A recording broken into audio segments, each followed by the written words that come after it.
Hello and welcome everyone to Indigeneity, Colonialism and COVID, Land Defenders and Water Protectors in a Pandemic Age. My name is Molly McCracken. I'm the Manitoba Director of the Canadian Centre for Policy Alternatives, and we are honored to be co-presenting this event today with renowned public intellectuals Winona LaDuke and Pam Palmater in conversation with Niigaan Sinclair.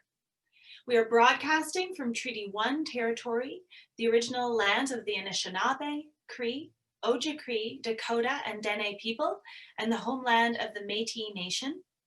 The hydroelectricity powering my computer comes from northern Manitoba, Treaty 5 territory, and the water that sustains us here comes from Treaty 3 territory. As treaty people, we acknowledge the damage of the past and present and commit to working in meaningful partnership with First Nations, Métis, and Inuit people. The Canadian Centre for Policy Alternatives, Manitoba, works in solidarity with Indigenous people as a charitable, nonpartisan, nonprofit research institute. We work to advance the truth and reconciliation calls to action and the murdered and missing Indigenous women, girls, and two-spirited peoples calls to justice.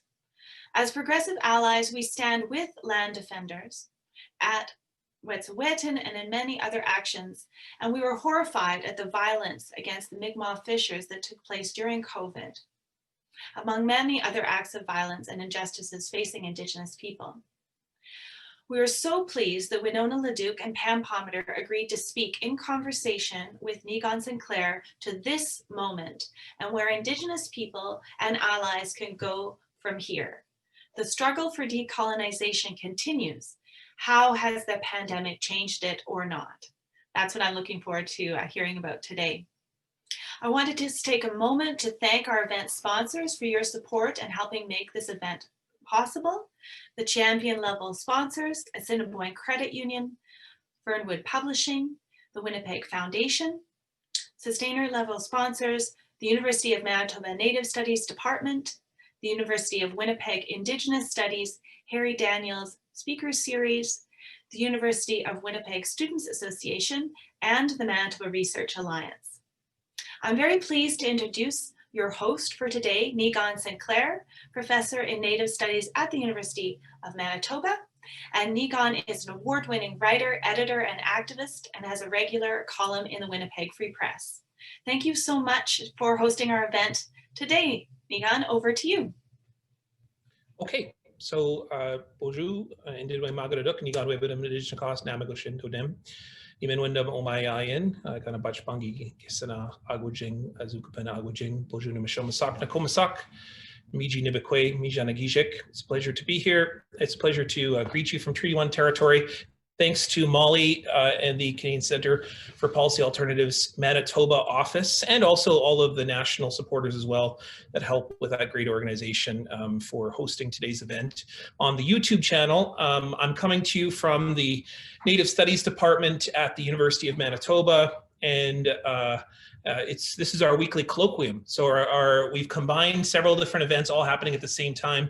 So not only is today an amazing opportunity to hear from two inspiring, brilliant, important thinkers of our generations, really two of the most important thinkers of our generation, but it's also an opportunity to witness some of the partnerships that we do here in Native Studies at the University of Manitoba, working with different organizations in the city, as well as publishers, researchers, and grassroots people, frontline people who are doing great work in the area of protecting our lands and waters and our territories. And also talking about this incredible, complex time that we live in. As I say about this time, nobody prepares for a pandemic. So we're all kind of figuring out as we go. And it's a very complex time. It's also a time in which we're thinking very deeply about all of our relatives who are struggling out there. I have a family member who this morning woke up with symptoms and is currently getting a test right now. I also think deeply about Fred the Saskamoose, who passed away yesterday, one of our great elders and thinkers, as well as many of the other people within our community who are, Wayne Mason comes to mind as someone who's struggling with COVID and experiencing all of the struggles that our relatives are, and of course all of our relatives in Opaskwayak Cree Nation as well. So miigwech to all of you for coming today. We're going to have a great hour, hopefully an inspiring hour, a break out of your day in which you can hear from some brilliant people who have created 2 new books. So while we have a rather formal title for today, talking about indigeneity in the time of COVID, this is also meant to be a book launch, 2 book launches. And so we'll be hearing from our writers or from our panelists in just a minute. But this is an opportunity for you to hear about their books and to hear about 2 great books with Fernwood Publishing, who is a wonderful, amazing publisher out just west of us here in Treaty 1. They do national research, some of the most cutting edge research on Indigenous studies and Native studies throughout the country. And so we're very happy to partner with them for this event as well. So now that we are here, let's get right to it. Not only are we joined, of course, by our panelists, but before we begin, I just want to say greetings to our students at the University of Manitoba who are also taking this as a class. And so we have 5 amazing PhD master's students from our department who are also joining us today. So if you happen to see a face you don't recognize somewhere on your screen, although we are asking people to turn their screen off for the presentations, that is who's speaking, is wonderful Indigenous graduate students who are doing really innovative work in our department. So let's get started, shall we?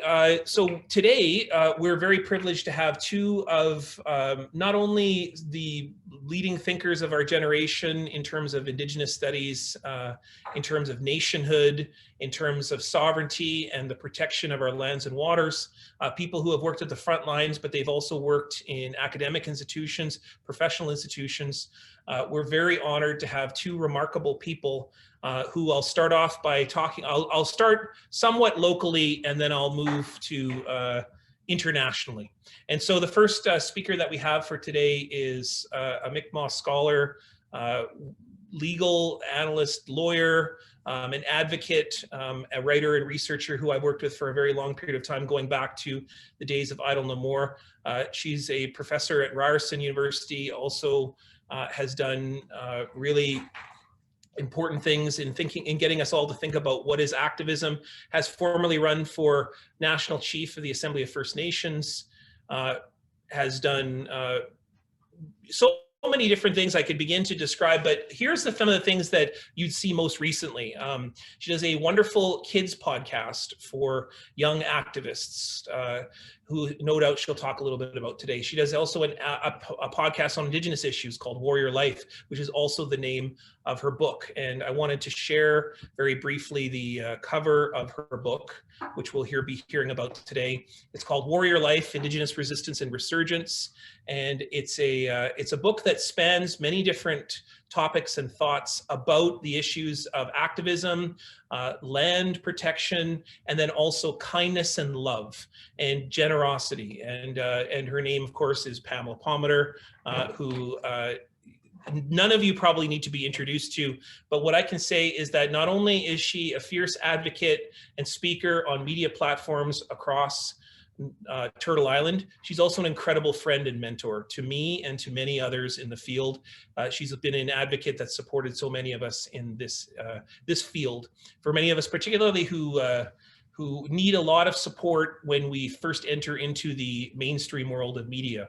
And she's very, I can remember all of the kind words she offered to me and to other people, particularly in the days of Idle No More, when many of us were doing that for the first time. And so we're very honored to have Pam here.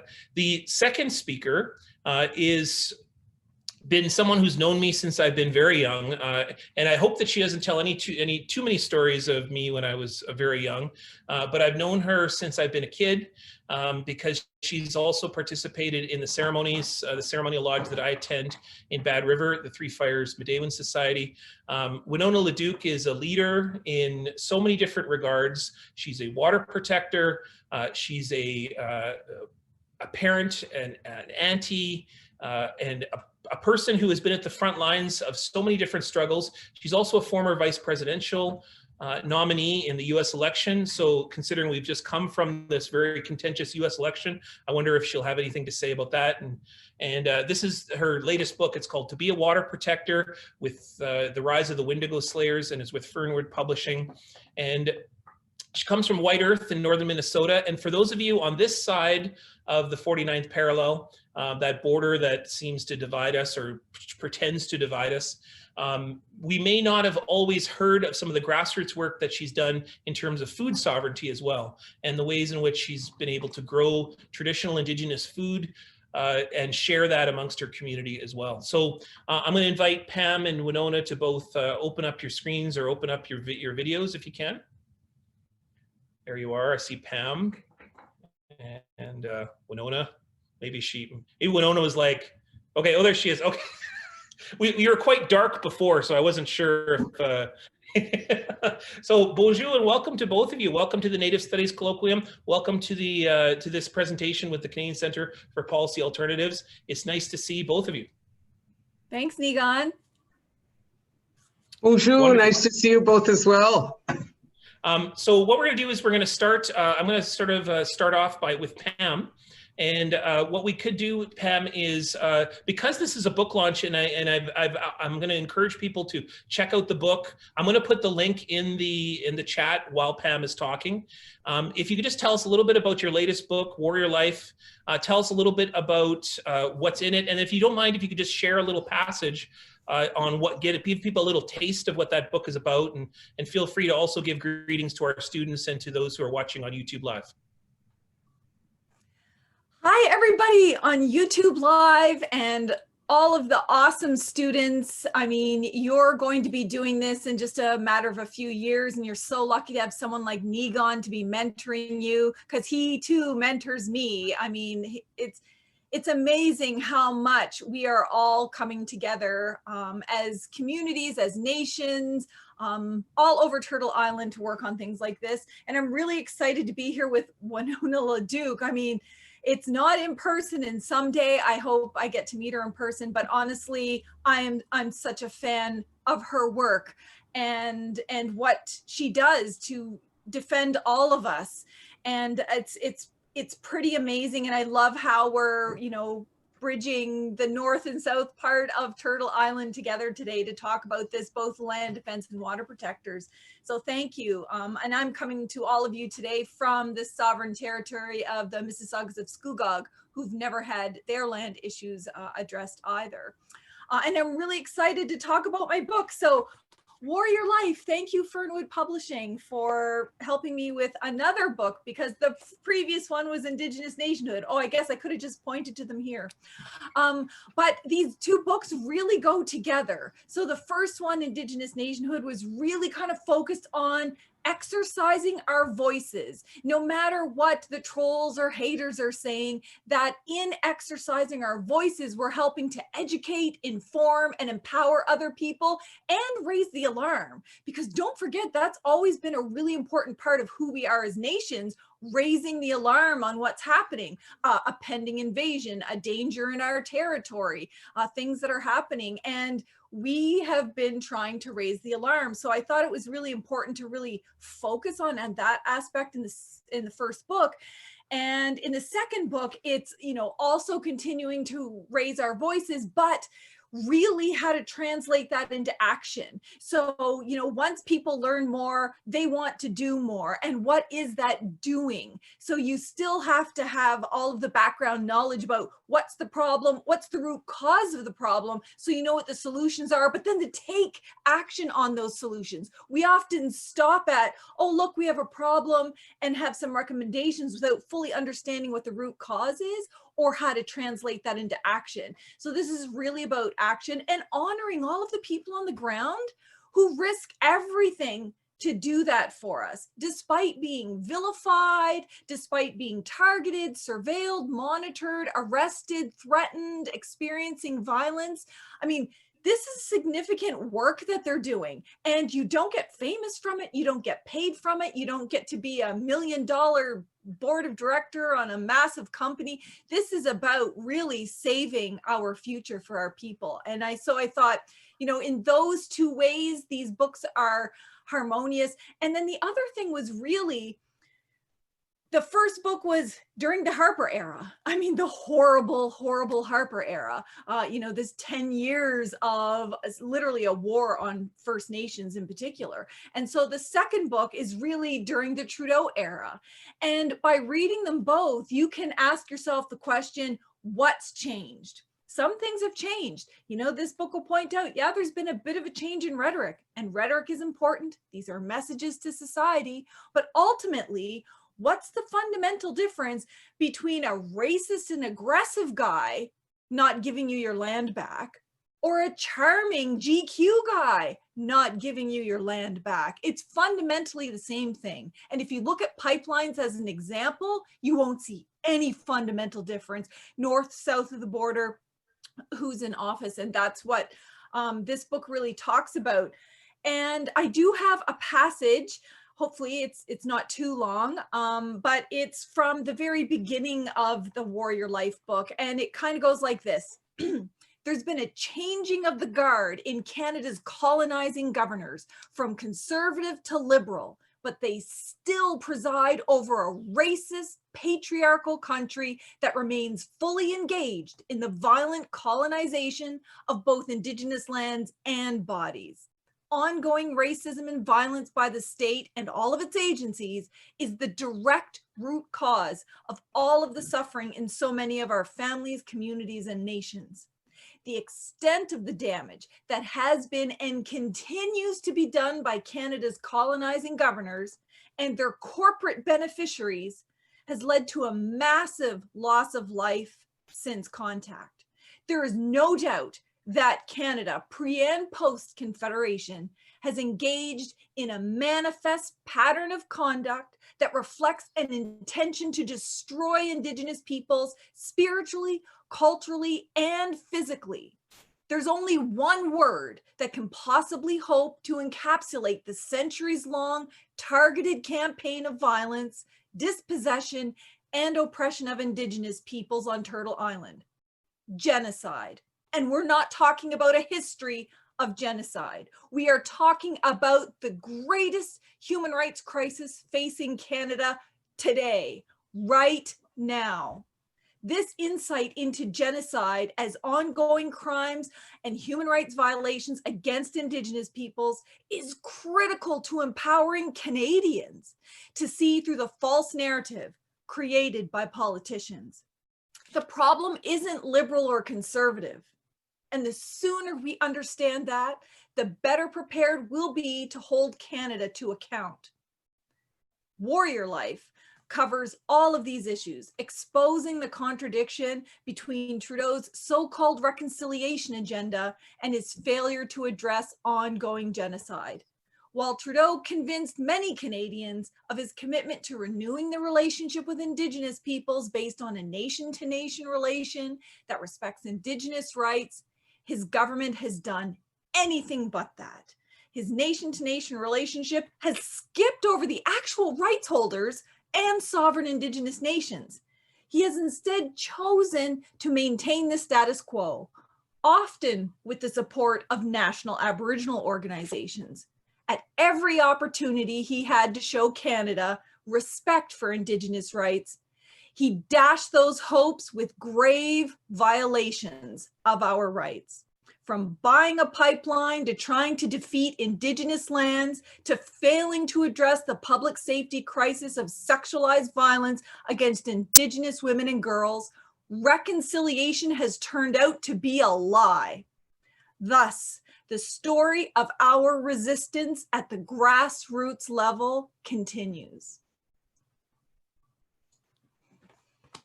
That's great. I have to unmute myself. I was like, I was so like into it. I kept thinking to myself, like, is there plans for a like an audiobook There Yes, should be an audiobook. there is. I'm recording it right now. They keep Well- telling me to calm down, but it's really hard when you start reading. I can't calm In down. recording mode, it's very passionate, and of course, having been on a number of APTN and CC and stuff with you a number of times, I mean, your passion comes across so vividly, but it's nice to see it coming across in the writing. You don't see too many book launches where you see sort of that passion coming out. A lot of people just sort of read it, and I mean, your performative nature is also incredibly important because it also shows how much deeply invested you are in the issues, and how the passion is critically important, because we're talking about life and death situations. Mm-hmm. Yeah, thank you. Yeah.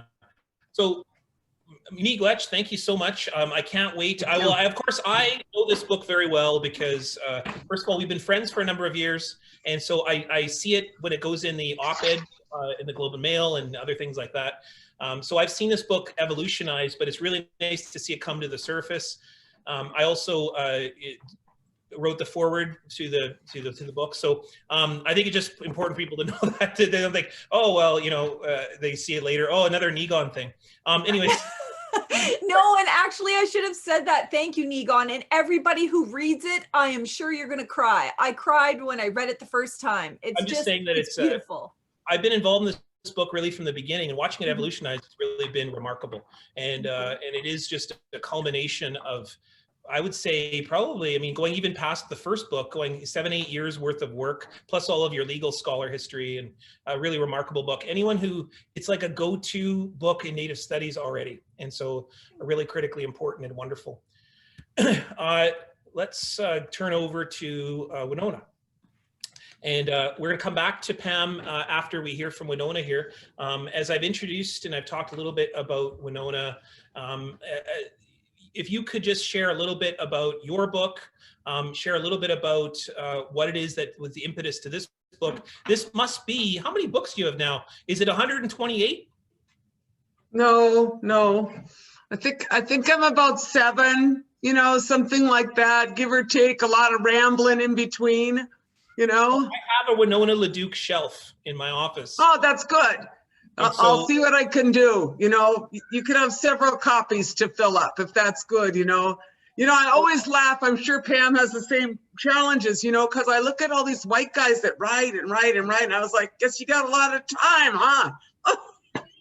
Well, the book that you wrote, which was... I'm like stealing moments. I'm like writing on little napkins at restaurants. I'm like getting up at like 6 a.m. before anybody says, Grandma or Mom.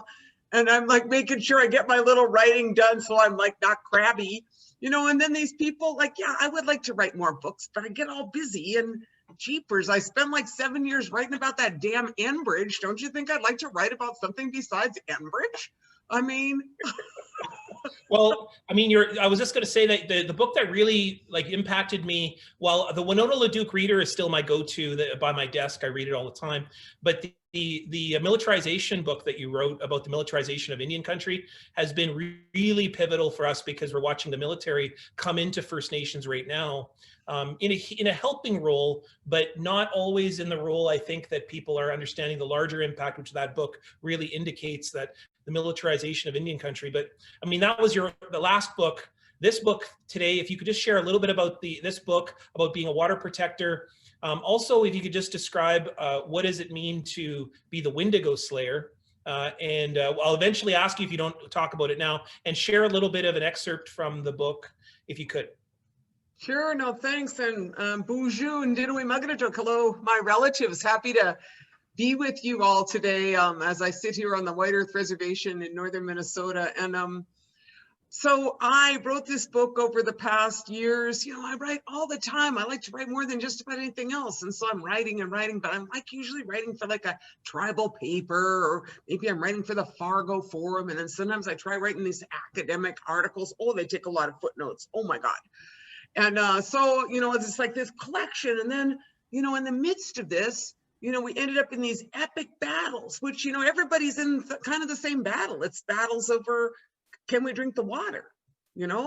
It's battles over, how's our relatives going to live? The ones that have wings or fins or roots or paws.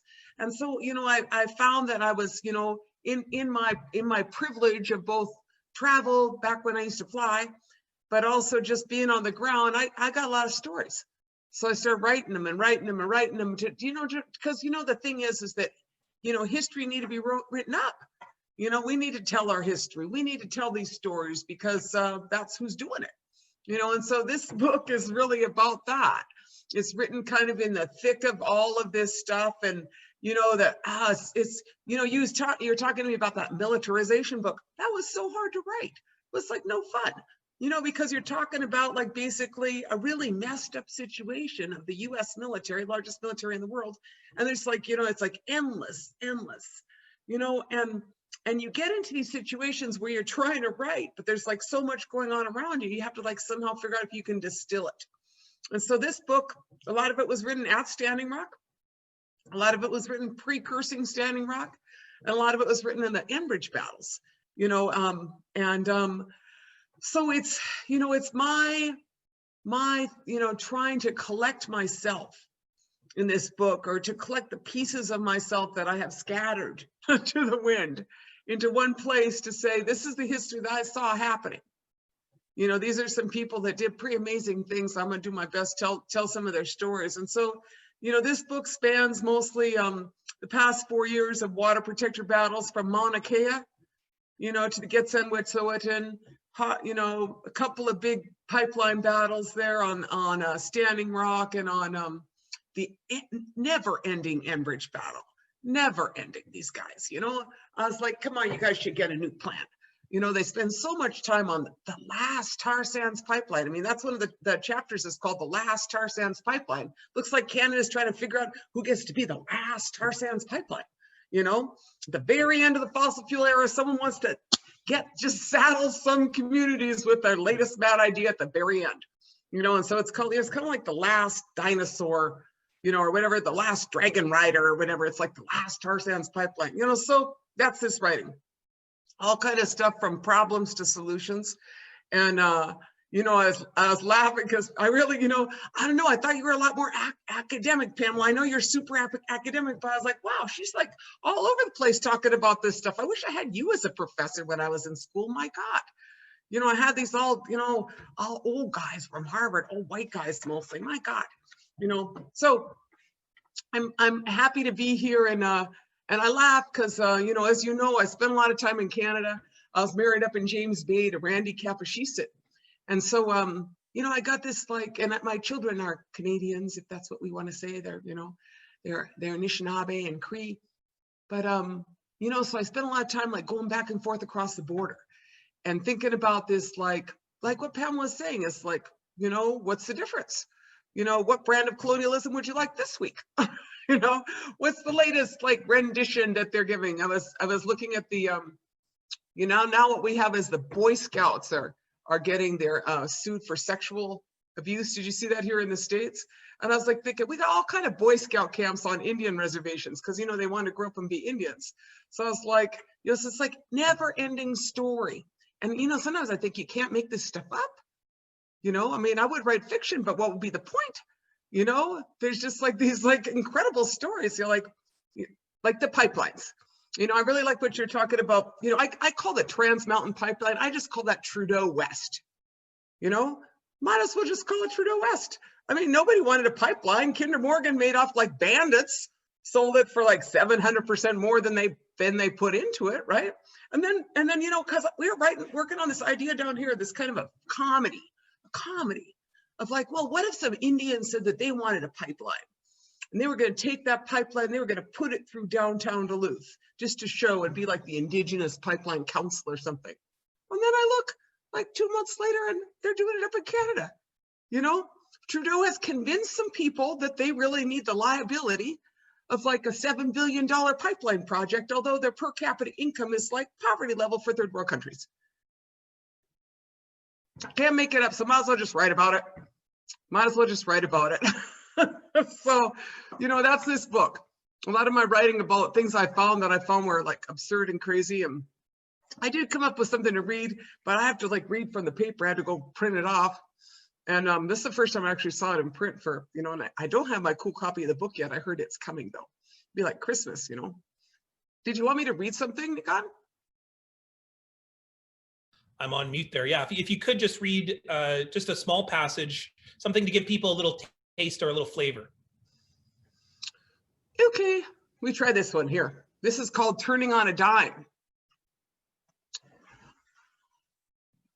Hold on, someone's walking in. I once sat jig-a-big on the shore of a harbor in Sitka, Alaska. That is for sure one of my favorite haunts in the world, an island in Alaska, a peninsula of amazing beauty, grace, and Klingons. From the shore, I watched as eagles flew in by the dozens to fish for salmon, returning for their spawning, bears in the mountains coming to dine.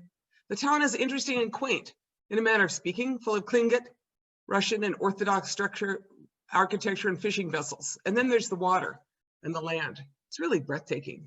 So as I watch and wonder, a very large cruise ship came into view in my left peripheral vision. Startled and amazed by the sheer size and how abruptly it changed my idyllic view, I watched that ship, riveted by its course and wondering how it would maneuver. And then the miracle occurred. The ship completed a 180-degree turn on a dime. A cruise ship on a dime, or maybe a quarter. After all, it was a cruise ship. The point was that the ship changed course and reversed. That is really what we must do. Really, at some level, this predatory extractive economy must do just that, and it can be done. Ecologically is what I am speaking about. It's also essential in terms of national political thinking, the trends in healthcare, education, compassion, and ethics. All that's got to change. It's beyond the Green New Deal or Canada's LEAP agenda. The next economy is, after all, about cooperation, not conquest. It's also about cooperation, not competition. It's about survival, not conquest. It's about restoring balance in relationships. So that's an excerpt from a chapter. But, I go on to talk about how, the world is changing. And, you can make some changes. And the fact is that we do need to be that cruise ship and turn perhaps at a 180-degree angle and figure out how to do something way better, like energy efficiency, organic agriculture, the works. Awesome. And I think it's pretty funny how you turned a cruise ship story into a story about activism. Definitely. It was like the weirdest thing I ever saw. It's a pretty, that's about, and the metaphor is just leaps off the page. I do have a copy of the book, although an e-version. And so I got a chance to look through it. And one of my favorite things is your remarkable generosity with spanning international work, or, because I think oftentimes this border is constructed in such a way that it really divides us ideologically, not just physically. And I think up here even though we're very close, I'm in Duluth all the time. We've been to ceremonies together for many times together. And my father and my parents, by the way, say hello, they say bonjour. But yet you do bring in work from all across Turtle Island in just the opening pages. I saw Isaac Murdoch is in there. And of course, Isaac did a wonderful mural outside of our department at the University of Manitoba with Christy. And just your generosity with including other voices is really, I think, an Indigenous pedagogy that I think some of our students can enjoy upon getting a copy of the book. Maybe what I could do is I could pull Pam back in here. And we can have just a brief discussion. Niigaan, can I say something as we bring Pam, my sister from the north, back in?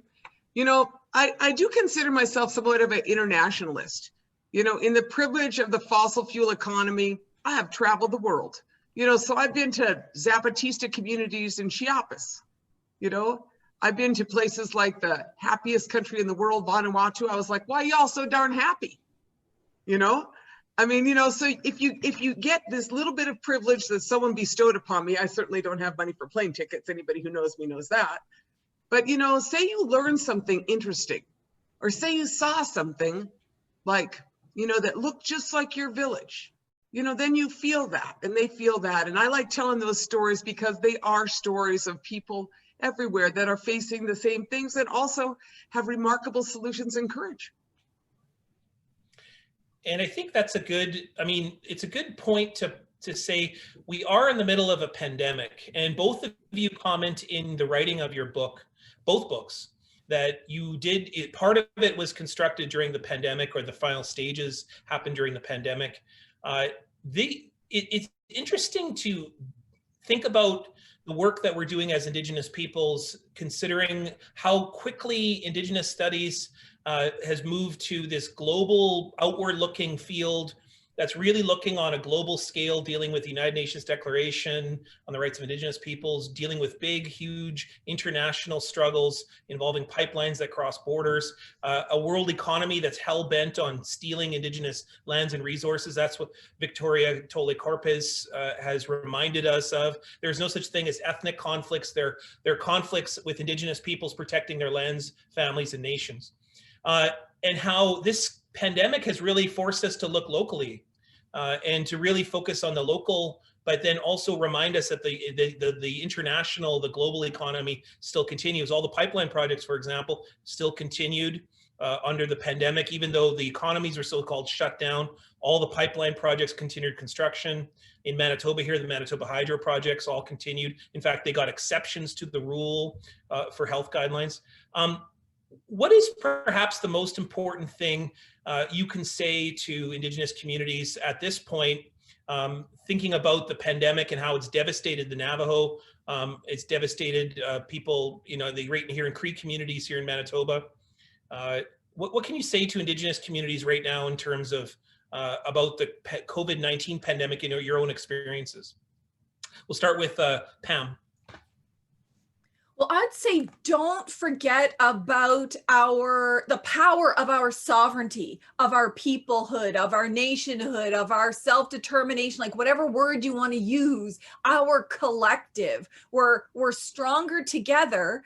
And by embracing all of the different backgrounds and all of the different skills of our people, not judging one another for being colonized, because colonization is not our fault. Genocide is not our fault, and we're trying to live through those sometimes troubled relationships that result from that. We have to remember that every single person has something to contribute. So while the land defenders are out there protecting our lands and waters, we also need people behind the scenes supporting the land defenders, and other people advocating in international forums, and other people keeping a close eye on what federal, provincial, and municipal or state governments are doing without our knowledge. I mean, literally at the height of the pandemic, when everyone's focus was on what's going to be the impact in our communities, you had multiple states, multiple provinces, not just allowing all of these massive extractive industry projects to continue, but changing laws and legislation and regulations and authorizations to give them multiple exemptions to continue their work or speed it up, and even worse, not be held accountable for things that happened during the COVID period because it would be such an undue hardship. I think those were Trump's words. And so if you think about it that way, there's no one person. Winona can't do it all. I mean, how is she going to write 120 books if we expect her to be the only one on the front lines? We literally need people, every skill level, every background, you know, every level of experience, doing our part in different forums. And I think that's the most important. And it was actually one of the most encouraging things that I've seen come out of the pandemic, the way that the Indigenous nations or tribal governments took control over their own borders. The same with First Nations here, with land defenders who, despite all of the restrictions on gathering, made sure that they were still advocating and defending. And look at what happened after George Floyd. You know, at the height of the pandemic, when they thought we wouldn't be able to protest, Black and Indigenous peoples united in solidarity on both north and south of Turtle Island. And so I think, you know, the strength of solidarity, the strength of our sovereignty and our collective is what will make the change. And that takes it way out of the political realm of waiting for leaders to do it, or political organizations to do it, or others who have vested interest in the status quo. It's literally the people who will be our ultimate warriors who make the change. Yeah, I think that this moment, you know, has certainly shown us that the systems don't work. I mean, that's pretty obvious. I mean, you know, there's been all this, you know, talk about economies of scale, and you need big food systems, and you need big energy systems, and you need global economies to produce things. And so you got shrimp that are raised in Scotland and deveined in China and will show up at a Costco near you. That's what we're looking at. And I think 90% of the pharmaceuticals are now made in China. And so you have this, you know, it's kind of like the emperor has no clothes.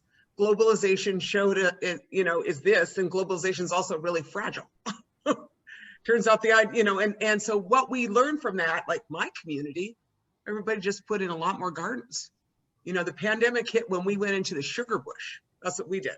So I went into the sugar bush with all these kids who were now quarantined and weren't allowed to school. And we were like, let's go make our medicines. Let's be outside. Let's have our first medicine of the year, you know? And then my community and communities of people across the countries began to garden.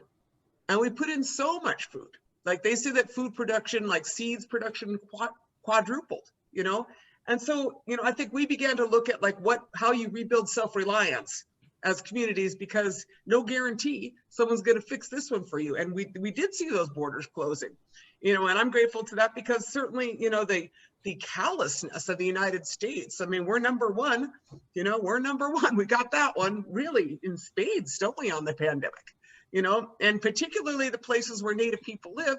Those are the places where there's the biggest outbreaks of COVID. And that's not because of natives, that's because of Republicans. I mean, and pipeliners and all these people who refuse to wear masks because their president didn't wear a mask. And so why should they, you know? And so hard hit by stupidity. I mean, a mask is like an IQ test, for crying out loud, you know?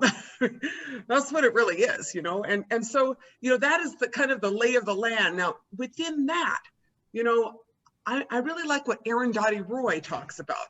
Arundhati Roy, the Indian writer, and she talks about pandemic as portal. And she says, in the history of the world, pandemics have forced societies to change. This one is no different. I mean, it brings societies to its knees, which is the case. You know, we were all like business as usual. We're going to go to town. We're going to go shopping. We're going to go buy this. We're going to do this. We're going to go on vacation. No, you ain't. You ain't going to do anything. You know, you're going to stay home. You know, and so, but I was like right in there. I used to fly. Did you used to fly, Pamela? It's like, yeah, I lived in airports. Right. I talk to people in my village, you know, they're like, and I start sentences like, did you know I used to fly? And they all look at me like it's like some mythological thing that, you know, I took off of my Thunderbird or something. And I was like, yeah, I used to fly. You know, that was then.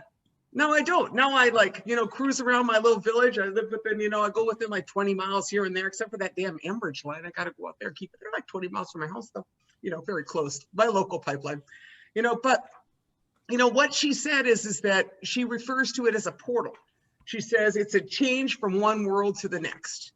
And then she asks the question, do you want to go through the portal clean, or do you want to bring your dirty skies, your data banks, your hatred, your prejudice, your avarice, you know, your dirty rivers, or you want to walk through clean?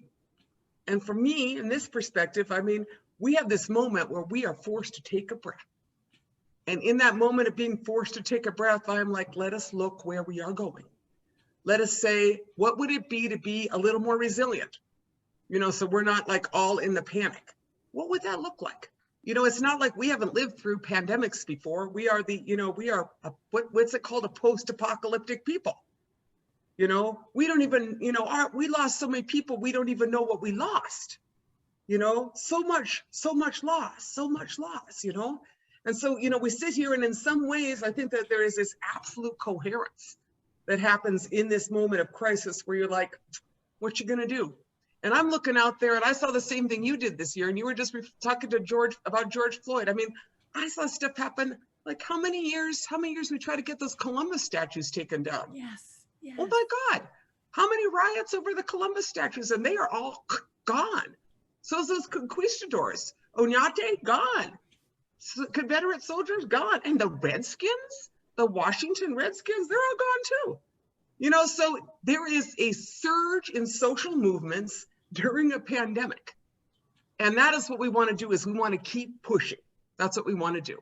And that's what Enbridge is going to find. I mean, in the midst of it, yes, Enbridge is trying to bring 4,200 workers into northern Minnesota in the midst of a pandemic, into counties that have 4 ICU units, and they're already full. So, you know, Canada can you call off Enbridge? Just, you know, they got their permits, just tell them to give it, just take a little chill. So we can maybe get through the pandemic a little bit before they unfurl their horrible future for us, you know? So, you know, there's all this complexity, and I am just going to continue on planning for the harbor, you know, for the next year, my gardens and keeping my head low. One of the things that, I mean, there's so many different things, like as you're both talking, I quickly want to sort of give people footnotes to what you're referring to, because all of this is in the books that you're talking about. So just to refer to what was said just a minute ago, Pam's talking about the way racism impacts health. And we see that here in Manitoba, particularly, you know, 14% is the test positivity rate in Manitoba, which, by the way, they closed schools in New York for a 3% test positivity rate. In Manitoba, we kept casinos open and for forever.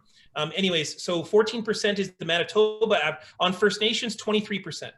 That means 1 out of every 4 people are testing positive on First Nations for COVID-19. If that isn't proof that racism kills, as you point out in an entire section in your book, and then you at the same time, when you were talking a minute ago about giving blatant truths, about the speaking truth to power, and that pushing is resulting in change. Your piece where you talk about how do we grieve a river.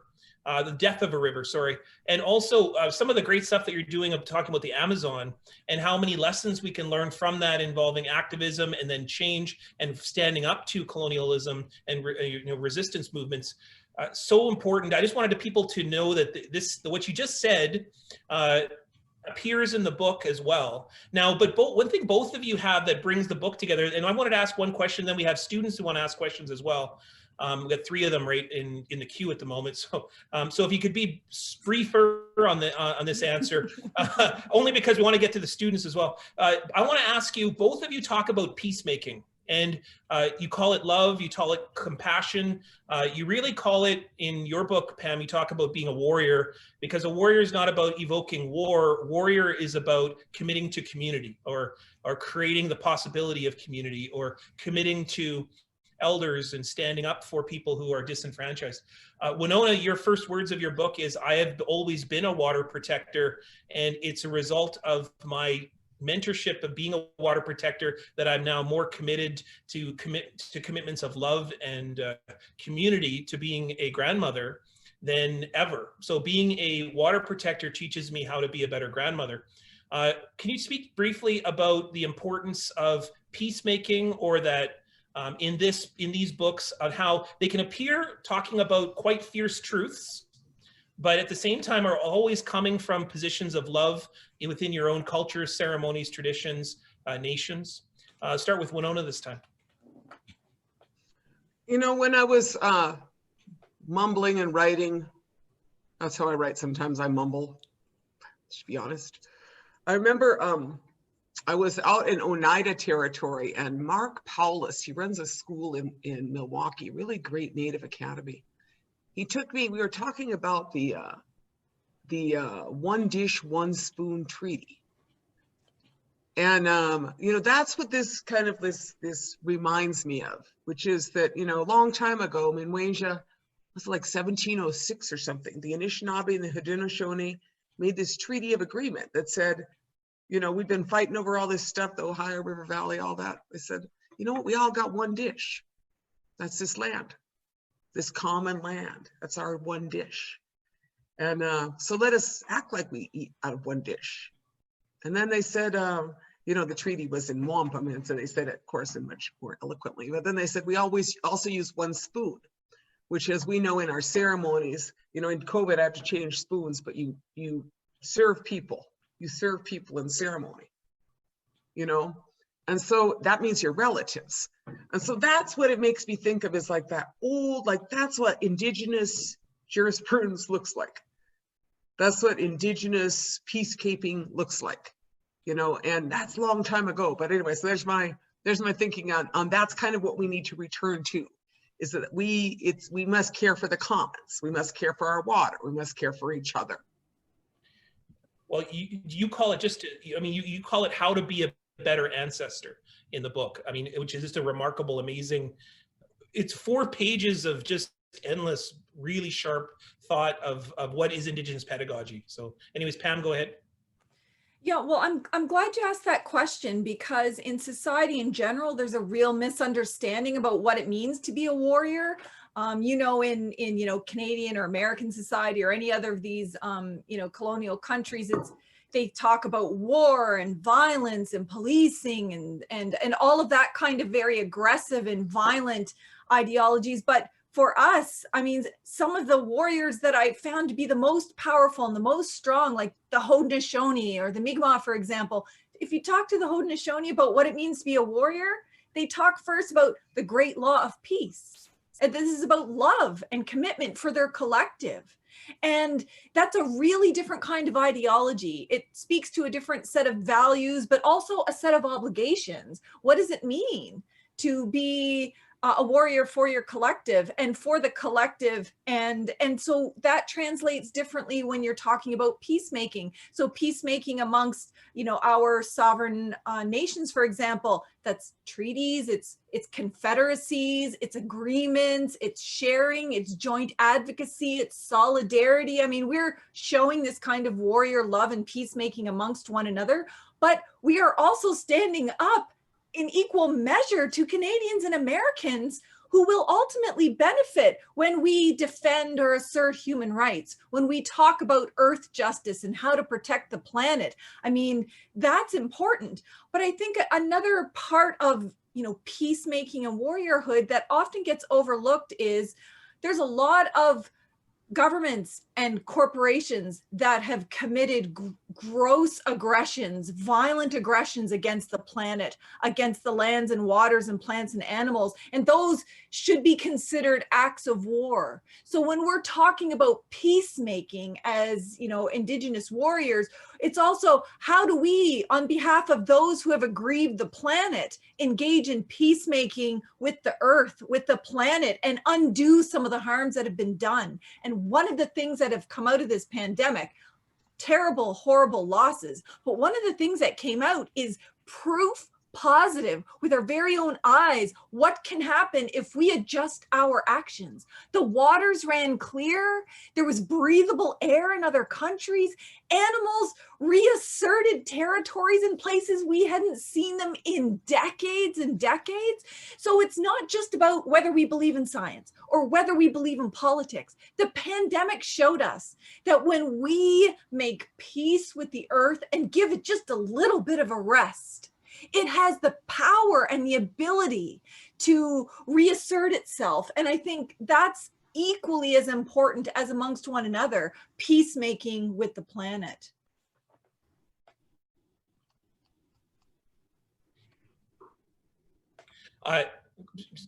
Again, sections of your book that are so, I think, really important and draw upon this is you write a section about how not voting is a commitment to nationhood. It's not an abandonment of a relationship with a colonial state, but it's a statement about Indigenous sovereignty.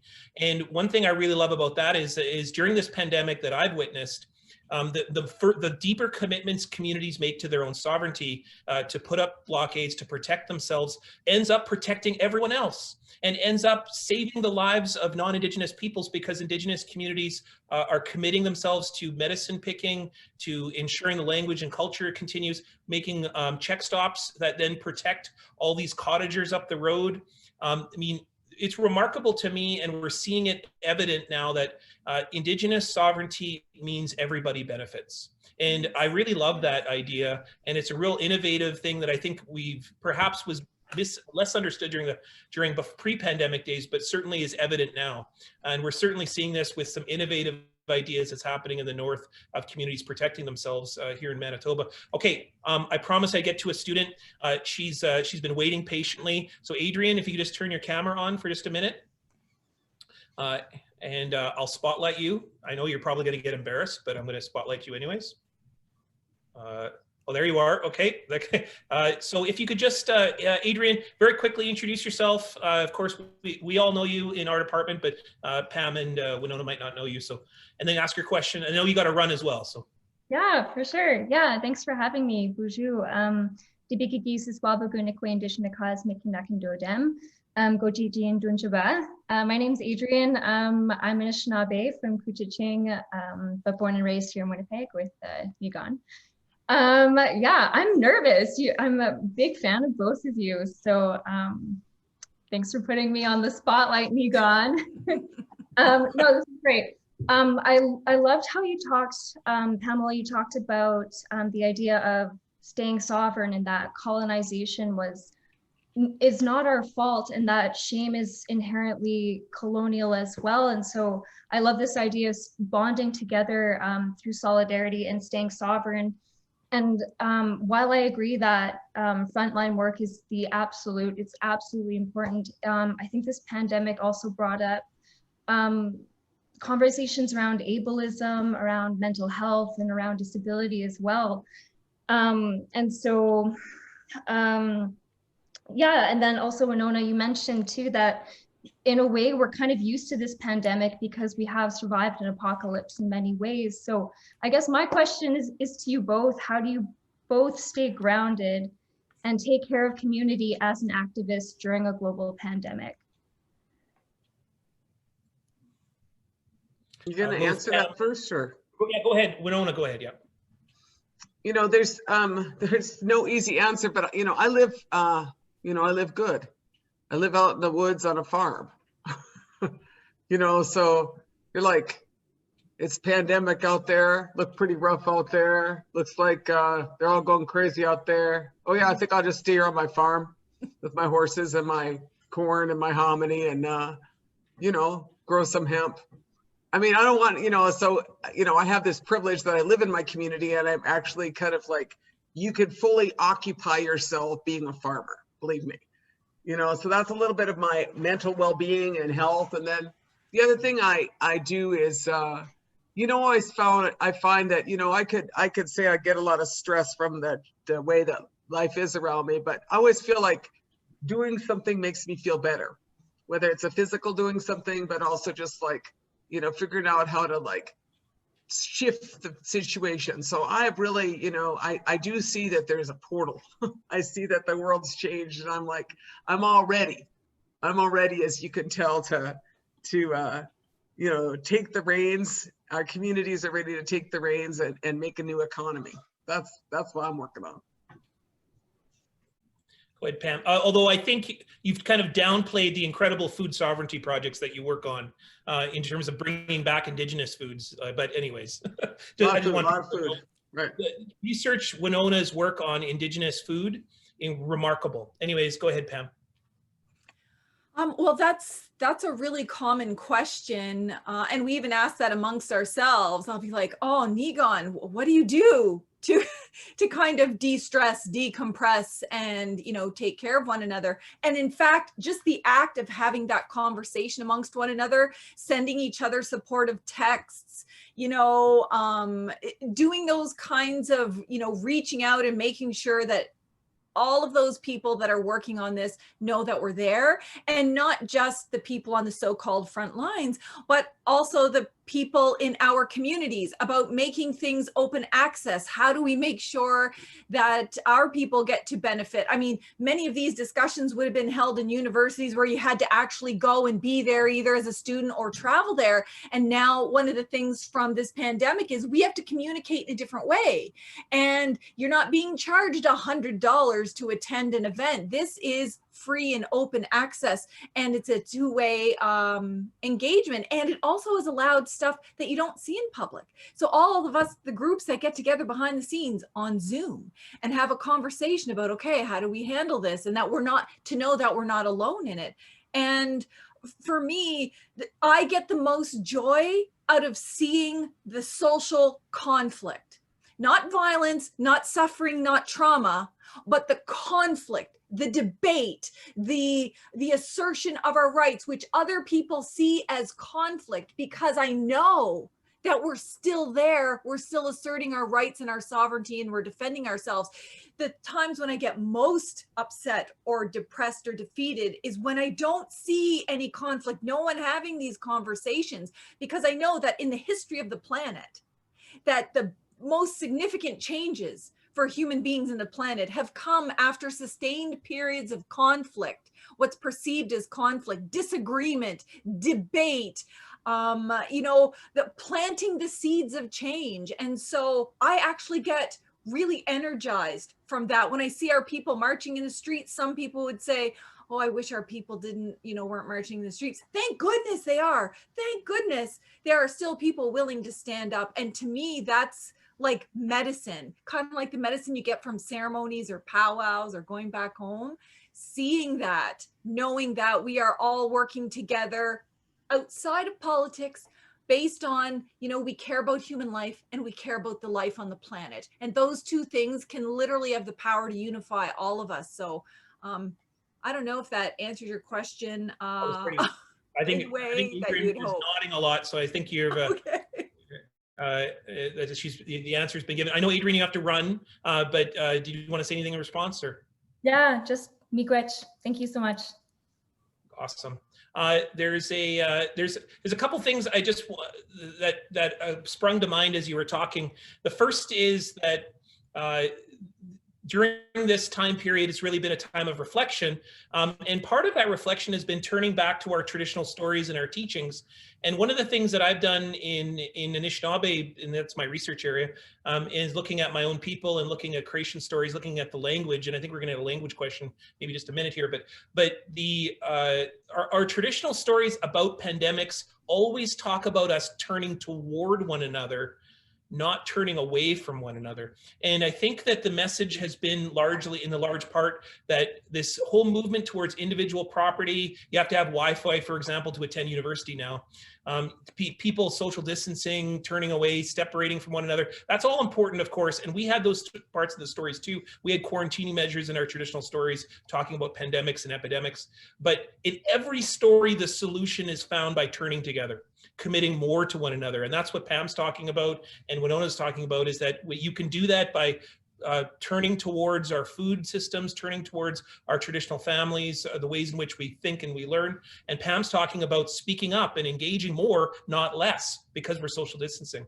And I love all of that stuff. We're going to pull in Nicole here. Nicole, if you could put your video on. There you are, right there. You're going to get the spotlight treatment as well. So there you go. Introduce yourself quick, and then feel free to ask your question. Yeah, thank you. Bonjour, Dinaway Maganatag. I'm so happy to be here. Nicole Indigenous Makuana Dudem, Gossip King Nandunji, Métis Cree Anishinaabe Nandao. So thank you so much for taking the time, and this is incredible stuff. So thank you for all of our collectives. Pam, I love what you said about we really need to understand the root cause before we can really truly know the actions that we need to take to live that warrior life. And Winona, I think it's great that you decided, why write fiction? Because you can't make this stuff up. It almost makes it a little bit easier in a sense. And what I'm really getting to is I just love this idea of unity, and unity within our own sovereign nations, whether you're Métis, Inuit, non-status, or First Nations. It's just that we all share that common collective, and especially Winona, when you mentioned about us eating from that one dish, how important that is. And I guess what I'm wondering, through all that peacemaking and love and compassion we really should be showing one another, I'm really wondering, what would you say in regards to our youth who don't necessarily have everyday role models in their life to really negate those really powerful emotions that they're feeling? And a lot of the anger or the assumptions of what a warrior means about being a social justice warrior, and how can we really balance that anger and that knowledge of how we have been repressed as nations, and then balancing that out with peacemaking and moving forward in good ways. Go ahead, Pam. I think that was mostly to you, but Winona, you can go after that. So go ahead. Well, I've learned from elders all over Turtle Island. They seem to have given me the same kind of advice, because of course, when I was younger, I was angry and passionate, and I would like to think that I still am very angry and passionate, because of what the advice of the elders is that every emotion is a good emotion. You know, society has tried to make us think that there are certain ways to be acceptable and behave and think and express yourselves, but every emotion are things that we're supposed to have, and that they're just different degrees of energy. It's what you do with that energy. So you can be really angry about, you know, youth suicide and foster care and youth corrections and experiences that have happened in multiple families.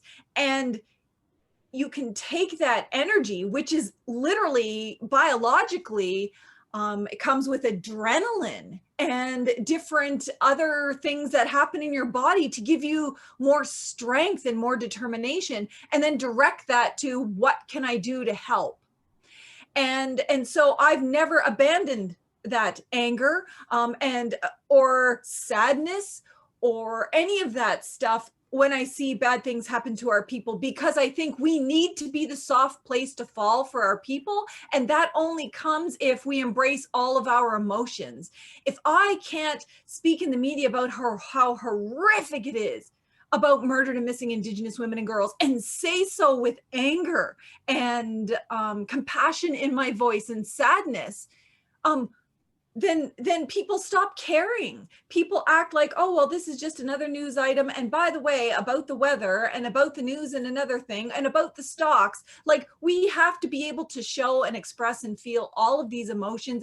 And I always suggest to youth what those elders suggested to me: embrace that anger, use it and redirect it into, you know, use that energy and put it into something. It could be something for your physical health. It could be sports. It could be speaking out. It could be writing. It could be research. It could be just learning more for now. It could be spending time with people online. So maybe you don't have in your immediate circle people that you can learn from, but now everything that we're doing is online. It's in videos, it's in blogs, it's, you know, there's other forms in which we can connect with people. And I would say do that, because there will come a time and a place.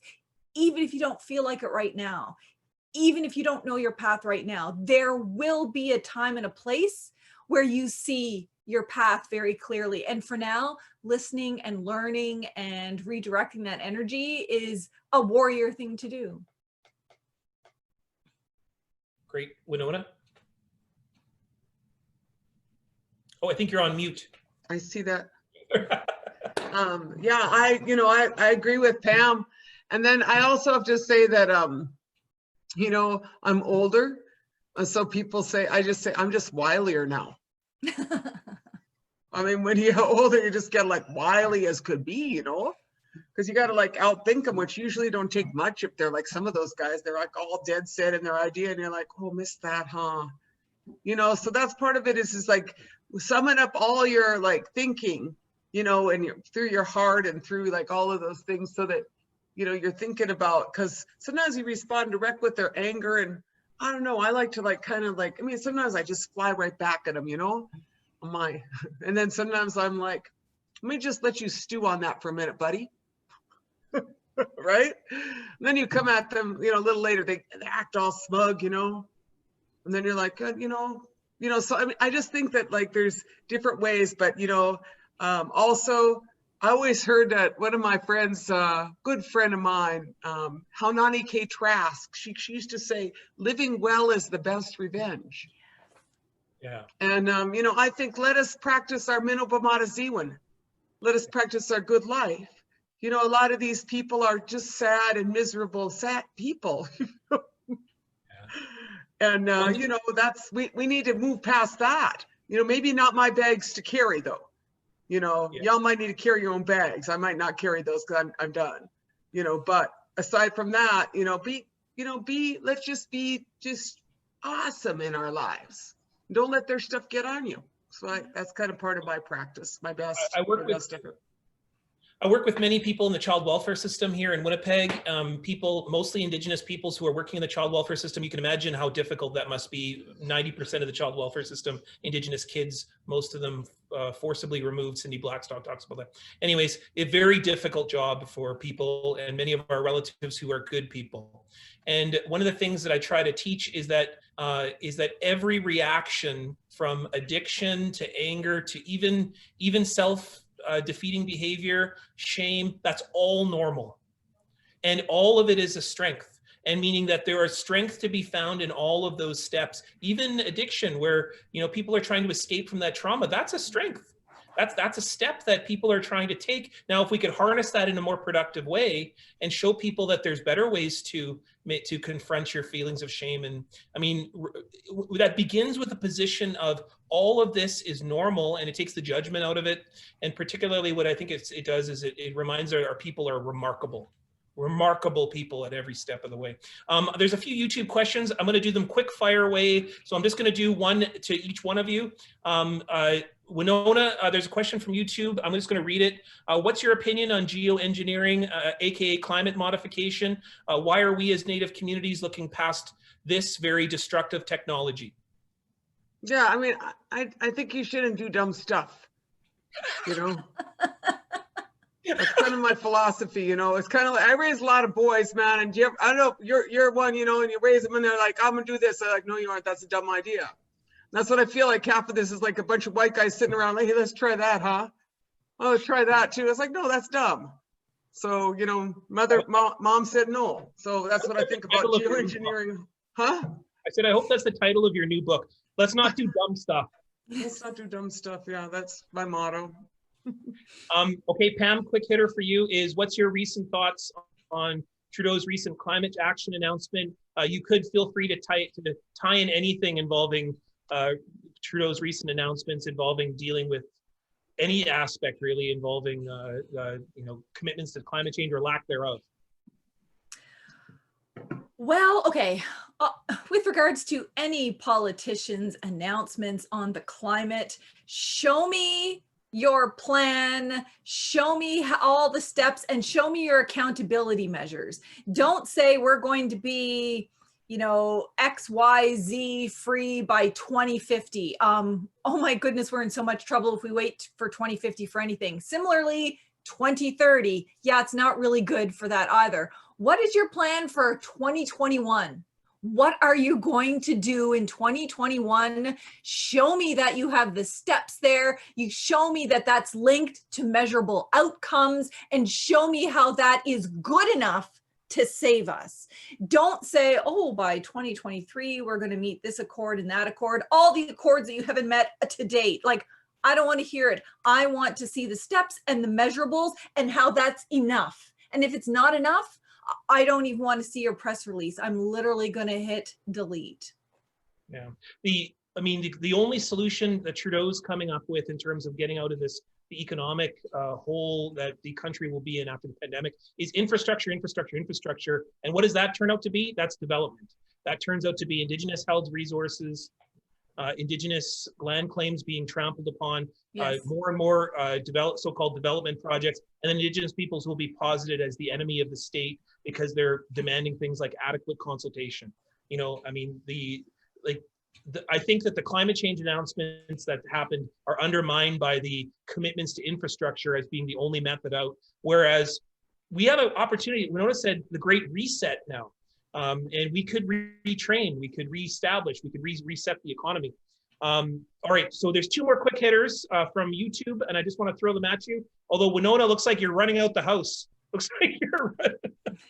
And you're on mute too. So maybe, well, I was going to ask you, Winona, but maybe you can give a quick answer to this. People are asking about your thoughts on the U.S. election. It looks as though Biden is going to be the presidential nominee, whether the guy leaves or not. The guy that's in there now, he's probably going to beeline right to prison. I don't know, but we can only hope. You know, we can only hope that he goes to prison, and that would be what should be happening. You know. Well, how did you feel about the election? I guess that's what people are asking on YouTube. Oh, well, you know, I'm not a Democrat or a Republican. I'm a Green. You know, and I mean, this is really the situation of kind of like the lesser of two evils. But you know, we were all voting because we knew that Trump had to get out of there. And so, as you saw, Native people turned out in droves, and in fact made sure that Trump lost in Arizona and in Wisconsin. In northern Minnesota, the same thing, 90% pro-Biden, highest voter turnout in history in this country. People voting against Trump. You know, do I wish that there was better leadership? Yeah, I was a Bernie Sanders supporter. I mean, you know, in the spectrum of white guys who's going to run for president, he was like 100% better. But you know what? We're going to work with this and we're going to push him. I mean, Biden doesn't want to talk about the Green New Deal, but we all do. You know, what we want is the leadership of, you know, AOC. We want the leadership of you know, the women of color who are in Congress, because those are the ones that are showing us the way. And we're gonna work with them. Important note for I and many other people have written about this, but it was Indigenous peoples and Native American voters that were the tipping points in Arizona, Michigan, Wisconsin, and almost in North Carolina. And so to the tune where it was really Native American voters coming out in droves to support Biden that results the end of Trump. So I want America to think about that. Of course, there are many Native Americans who vote for Trump in Oklahoma, and I live there, and that's just kind of bizarro world. I don't get that, but anyways, we'll just leave that there. Okay, last quick hitter to Pam. You've been asked this question all the panels we've been on, so I know you can do this in a quick answer. What do you suggest to non-Indigenous people who can contribute to decolonization in Canada? Because many people are uncomfortable with the term reconciliation. What can you say to non-Indigenous people? This is asked by someone named called Rustic Beat, which is a pretty good name. Do everything. Okay, forget about semantics, forget about how it's being categorized or portrayed or all the rhetoric. Do everything. And that means learn more, do more. It means donate. It means contribute in valuable ways. It means be respectful. And that could mean everything from, you know, monetary donations, donating research, IT skills, you name it, whatever your background is, whatever forum you work in, you can contribute, and not just in one thing in one way for a short limited time, or please never just during Native American Heritage Month or Indigenous Peoples Day here in Canada, but always be thinking, what is it that I'm doing to undo the harm that's being done currently and to undo the historical harm? And I have failed to meet anyone yet who doesn't have something to contribute, and in a meaningful way and in a sustained way. I mean, jeepers, think about all the people that are on school boards deciding whether or not they're going to allow Indigenous curriculum. And you might be the lonely voice. And that might be difficult and that might be challenging, but imagine how it is for us, you know. And sometimes it always starts with one voice, and then you find out, oh, look, my colleague also feels the same way. And now you've got two, and you've got the power of two to be moving forward. So I say, do everything, do it all the time.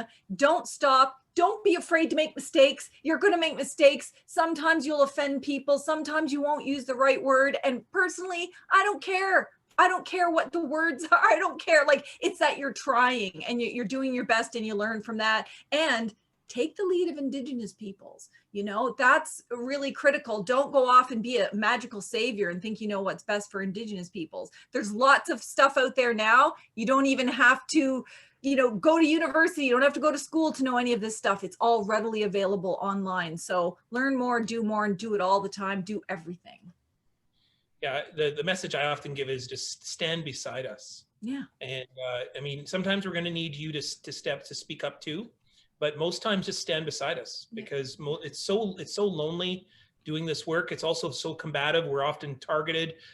People keep us from positions. They put us in terrible positions. Sometimes our own people turn against us when we speak up on issues involving resource projects and so on. Anyways, okay, let's go to our last student question right here. And I'm going to, it's with Sarah.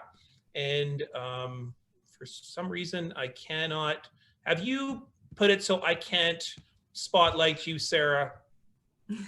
Oh, you got to turn your video on, I think. Oh, there you are. Okay. Now I'm going to spotlight you. There we go. Right there. There we go. Go ahead, Sarah. Introduce yourself. Yes. Hello. My name's Sarah. I'm a Métis person from Winnipeg, Manitoba, born and raised. Doing my master's at the University of Manitoba. My question is just a whole bunch of little random notes, so I apologize if I get lost along the way, but I will try to summarize it as best as I can. Basically, I guess what caught my attention initially in this discussion was just the talk, Winona, when you had said, like, how do white men have the time to do this? Like, they must not be busy if they're just like being able to produce all this writing.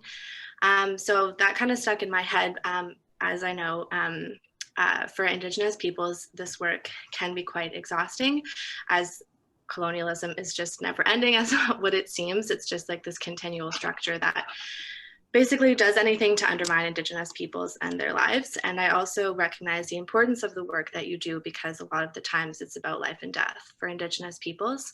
So I was just wondering if you could speak to the challenges, I guess, that you encounter when writing about activism, and like how you're able to formalize these ideas while also continuously like putting your bodies on the line and engaging in this work. Like if there's any way that you have found where you can kind of, I guess, like to basically tips and tricks for documenting the work that you do, because I know it is quite exhausting to have to basically like reassert these like same phenomenons and all that kind of stuff. So if you could just basically talk about that, if that made any sense whatsoever. It did. You know, and I was just thinking about one of the things I like about Zoom is you're right here, we're having a little conversation, you know, you and I think that that's really great, Sarah. I mean, it is kind of this, you know, really intimate forum in its own way, although we're all in different places, you know, so I just wanted to appreciate that. You know, to answer your question, I mean, I write about like what I do and what happens. A lot of my writing is about that. So let me tell you a story. You know, we're giving tours of the proposed Enbridge line to all these people, and they're like, you know, they want to come see, and they've never been out of the city, but this is like COVID-friendly time. You could drive up in your little car, meet me, I'll take you to see the man camp and the pipe yards. So I'm over there at this like redneck town of Cromwell at the gas station, and I'm preparing for my water protector tour. You can look us up, Welcome Water Protectors. We're offering tours of pipeline now. Welcome Water Protectors, because we feel like everybody should see it while Canada tries to steal all our land and water. So I'm sitting there and I'm standing outside. It's a pretty nice day in the parking lot. And pretty soon these cars start showing up, and there's the church people coming to see us. They're church people, and they all have Priuses. I kid you not. It was like, so there I am in my pickup truck. And then we're showing these people around, and it's like me with like 7 Priuses following me. And you know, they're all out there, and we're gonna go to the pipe yard, and you know, it's not like you can be discreet with 7 Priuses. You know, it's like, so my point is that, you know, it's kind of this moment in history where you're like, it's the Prius army to defeat the Enbridge pipeline. You can't make this stuff up. You know, it's just something that just happened. And so I kind of like take notes and reflect on it. I laugh a lot because like, what you gonna do? I mean, we look pretty funny, but we look cool because we have Priuses, you know? And my point is that I kind of reflect on it, and then I end up writing about it. You know, I kind of journal, and I write, like I said, I write notes on like backs of paper and you know, all that stuff. And then I get home and I'm like, it takes a while to figure out how to write it, you know, where it fits in, but that's how I do it. And, you know, there's a lot of things you just keep an eye out, you know, and then you kind of go in there and like, what's that? In what context is that? You know, that's how I kind of do it. Thanks for your question though, and very nice to see you in Winnipeg. Thank you. Go ahead, Pam. Did you want to add to that, or? No, I think Winona's answer was perfect. And I literally do the same thing. I mean, now that we have phones, I mean, I have 8,000 notebooks everywhere in my house with a million scribbles on them. But now when Niigaan, you say something really hardcore and awesome, I'll just like type that in my note in my book, and it's like, or on my phone, and it's like, great. They might not make sense. They might be our jarbled, all different things different people said, but you learn a lot from listening to people, and taking notes is like, here's my record. So I never forget these amazing things that Winona said, or Niigaan said, or all of the other people in all of our territories. And so that's kind of how I do it. One of the things that has happened, and I think technology is part of it, but is when I was in the 1970s growing up, and you know, late 1970s, when I was very young, and I remember when I was 4 years old, it was 1980. And my dad used to take me around to the friendship centers. And I was always kind of wondering like why, like my visits with my father was always just going to the friendship center. I was like, Dad, do I ever get time to meet with you?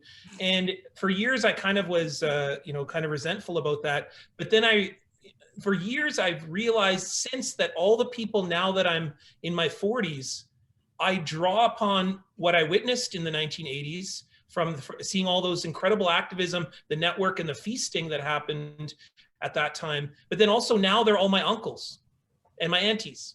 and my grandmothers. And they all kick my butt when I need a butt kicking. And they also stand beside me when I'm out there on the, the front lines doing the marches here, or they'll send me a message on YouTube. They saw me on whatever TV show or whatever. Like, just, it is so nice to not be alone. And that's what we're doing now in technology. Idle No More, like, I would not know Pam if it wasn't for Idle No More.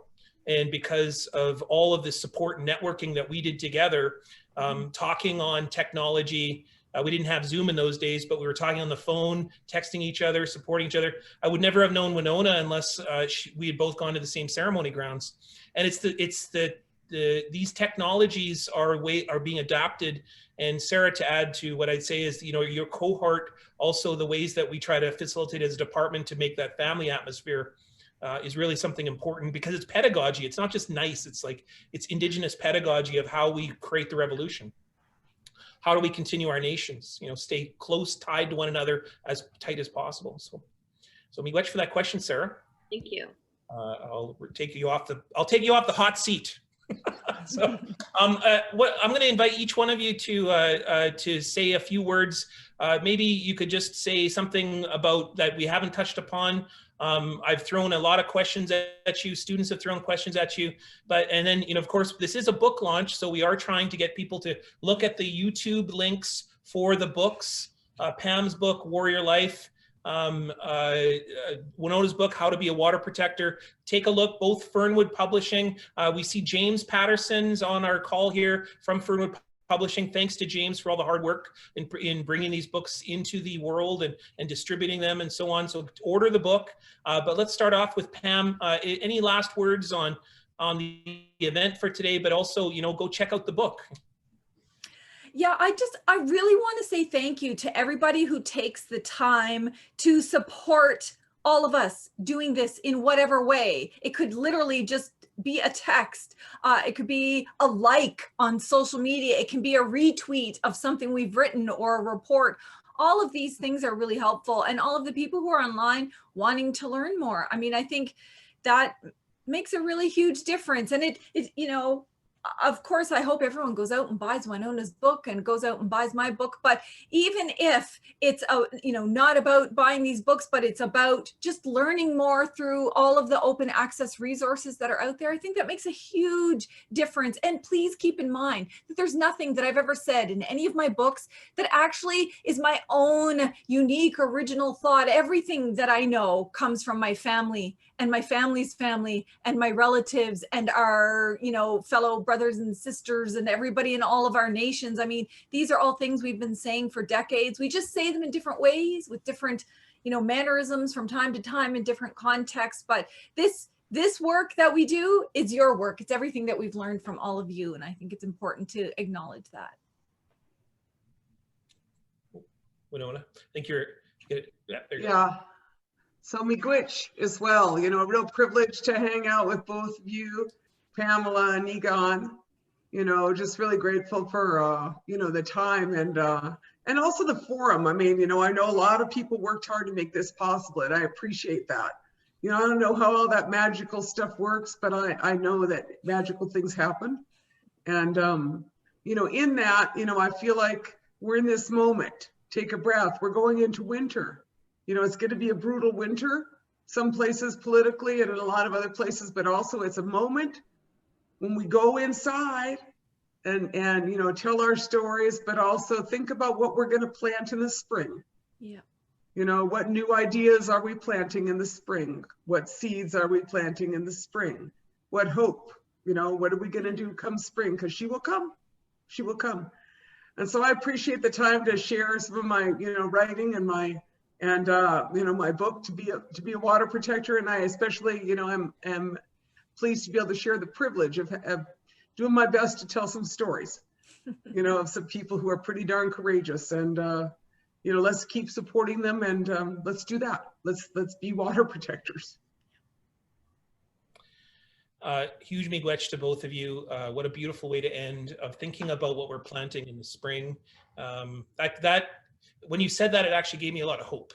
So, and there's been a lack of hope in lots of ways. So Molly, we're going to hand it off to you, Molly, from the Canadian Centre for Policy Alternatives, one of our partners for the event. Molly's going to say a few words to bring us to a close.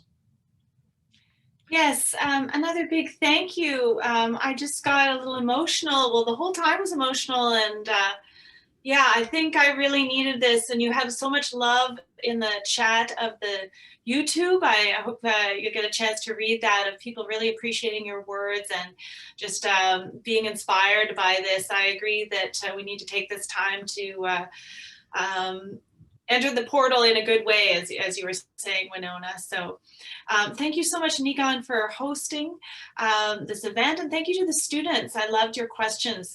It was just so wonderful having the students here today. We really, really appreciate that. And I did want to mention before we leave that Niigaan's part of a project we do every year here in Winnipeg called the State of the Inner City Report.